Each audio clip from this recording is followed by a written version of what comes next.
করা হয়েছে।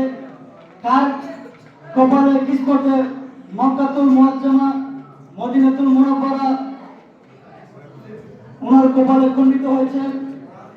আমাদের আজকের মাহফিলের মধ্যমণি প্রধান অতিথি পীরে তরিকত রাহবারে শরীয়ত হযরতুল আল্লামা আলহাজ সৈয়দ নুরুল আমিন আল কাদেরী সাহেবের হাতের মাধ্যমে, বরকতময় হাতের মাধ্যমে কার নামটা উত্তোলন হতে যাচ্ছে।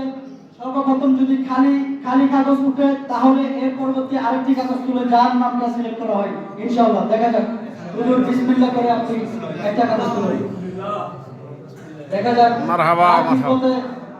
আমাদের সভাপতি মহোদয় এডভোকেট সেলিমউদ্দিন খান সাহেব কুরবান নাম উল্লেখ করেছেন। দেখি কার কিসমতে ভাগ্যে পবিত্র মক্কাতুল মুআজ্জামা এবং সদা সর্বপ্রথম খালি আমাদের পীর সাহেব মহোদয় তুলতে চাই ওনার বরকতময় হাতে। এবার দেখা যাক কার নামটা মক্কাতুল মুআজ্জামার জন্য, মদিনাতুল মুনাওয়ারার জন্য লিপিবদ্ধ হয়ে গেছে।